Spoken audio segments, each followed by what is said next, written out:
கமிஷன்ல எங்களுக்கு என்ன எக்ஸ்பென்சஸ் ஆகுது அண்ட் லோக்கல் ட்ரிப்புக்கு ஏன் 1000 ரூபாய் சார்ஜ் பண்றோம்? லாரி ஓனர்ஸ்க்கு இருக்க ஒரு பெரிய தலைவலி இந்த ஹால்டிங் தான். எல்லா செலவும் போக ஒரு ஆர்டரை கனெக்ட் பண்றதுக்கு எங்களோட டிராஃபிக் டீமுக்கு இன்சென்டிவா ஒரு ஆர்டருக்கு 350 ரூபாய் கொடுக்கறோம். மார்க்கெட்ல பல இடத்துல 2 நாள் ஆனாலும் ஹால்டிங் தர மாட்டாங்க.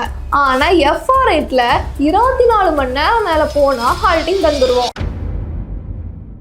என்ன சார் லோக்கல் லோடுக்கு 1000 ரூபாய் கமிஷனா? ஒரு 500 ரூபாய்க்கு பண்ணி கொடுங்க சார். லோக்கல் புரோக்கர்ல அவ்வளவுதான் வாங்குறாங்க. இதுதான் ட்ரக் ஓனர்ஸ் எங்க கிட்ட கேட்கிற காமன் கொஸ்டினா இருக்கு. இந்த 1000 ரூபாய் கமிஷன்ல எங்களுக்கு என்ன எக்ஸ்பென்சஸ் ஆகுது அண்ட் லோக்கல் ட்ரிப்புக்கு ஏன் 1000 ரூபாய் சார்ஜ் பண்றோம்? அப்புறம் லாங் டிஸ்டன்ஸ் ட்ரிப்புக்கு லோக்கல் ட்ரிப்புக்கு எல்லாம் என்னென்ன டிஃபரன்ஸ் இருக்குன்னு இந்த வீடியோல டீடைலா பார்க்கலாம். வீடியோக்குள்ள போறதுக்கு முன்னாடி உங்க கமிஷனை குறைக்கிறதுக்கு ஒரு வழி இருக்கு. அதுக்கு நம்ம மெம்பர்ஷிப் அண்ட் POD சப்மிஷனை கரெக்டா பண்ணா மட்டும் போதும். இந்த ஸ்டெப்ஸ் மூலமா உங்க கமிஷனையும் ஆபரேட்டிங் எக்ஸ்பென்சஸையும் நீங்க கண்டிப்பா குறைக்க முடியும். இத பத்தி டீடைலா நம்ம ஆல்ரெடி ஒரு வீடியோ போட்டிருப்போம். அதோட லிங்க் நம்ம டிஸ்கிரிப்ஷன்ல இருக்கு. சோ செக் பண்ணிக்கோங்க. இப்போ நம்ம கமிஷனோட கால்குலேஷனுக்கு வரலாம். இப்போ ஒரு 50,000 ரூபாய் ட்ரிப்புக்கு 75% அட்வான்ஸ் எடுக்கிறோம்னா அது கூட FR8ஓட மெம்பர்ஷிப் வச்சிருந்தீங்கன்னா 4.5% கால்குலேட் பண்ணி உங்களுக்கு 2250 ரூபாய் மட்டும் சார்ஜ் ஆகும். இதுவே 10,000 ரூபாய் கமிஷனுக்கு சென்னை லோக்கல் லோடுனா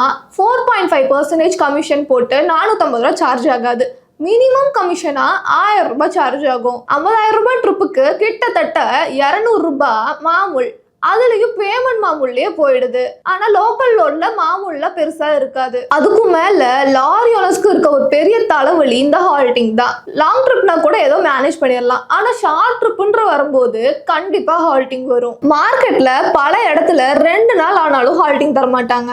ஆனா FR8ல 24 மணி நேரம் மேல போனா ஹால்டிங் தந்துருவோம். இது இல்லாம 4 நாளைக்கு மேல ஆச்சுன்னா ஸ்பெஷல் ஹால்டிங் சார்ஜஸும் தந்துருவோம். ட்ரக் ஓனர்ஸ்க்கு நாங்க பே பண்றது எங்களுக்கு ஃபுல்லா கிடைக்காது. அந்த டிஃபரன்ஸ் அமௌண்ட் ஒரு 500 ரூபாய் பக்கமா லாஸ் ஆகுது. அடுத்த பெரிய பிரச்சனை என்னன்னு பார்த்தோம்னா ஷார்டேஜ் அண்ட் டேமேஜ் தான். இது முக்கியமா லாங் ட்ரிப்ல அதிகமாவே இருக்கும். இதுக்கு ஒரு எக்ஸாம்பிள் பார்க்கலாம்.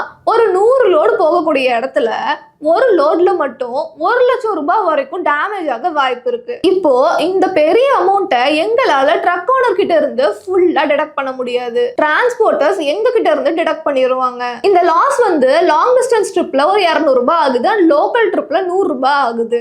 எல்லா செலவும் போக ஒரு ஆர்டரை கனெக்ட் பண்றதுக்கு எங்களோட டிராஃபிக் டீமுக்கு இன்சென்டிவா ஒரு ஆர்டருக்கு 350 ரூபாய் கொடுக்கறோம். இப்போ லாங் டிஸ்டன்ஸ் ட்ரிப்னா அந்த 350 ரூபாய் போக ஆர்கனைசேஷனுக்கு நிக்க வெறும் 1000 ரூபாய் தான். இதுவே லோக்கல் லோட் எடுத்துக்கிட்டோம்னா அந்த இன்சென்டிவ் 350 ரூபாய் போக எங்களுக்கு நிக்கிறது வெறும் 50 ரூபாய் தான். இது அந்த டிராஃபிக் எம்ப்ளாயோட சேலரியை கவர் பண்றதுக்கே கரெக்டா இருக்கும். ட்ரக் ஓனர்ஸ்க்கு லாஸ்ட் 3 இயர்ஸா மார்க்கெட்ல ரேட் டைட்டா இருக்கிறது உண்மைதான். நாங்க வாங்குற கமிஷனுக்கு எஃபோர்ட்ஸ் போட்டு better rates and better load கொடுக்குற ஷிப்பர்ஸ்ல தான் ஃபோக்கஸ் பண்றோம். வாங்குற கமிஷனுக்கு உண்மையா இருக்கணும் அண்ட் ட்ரக் ஓனர்ஸ்க்கு பெனிஃபிட் தரணும்னு விரும்புறோம்.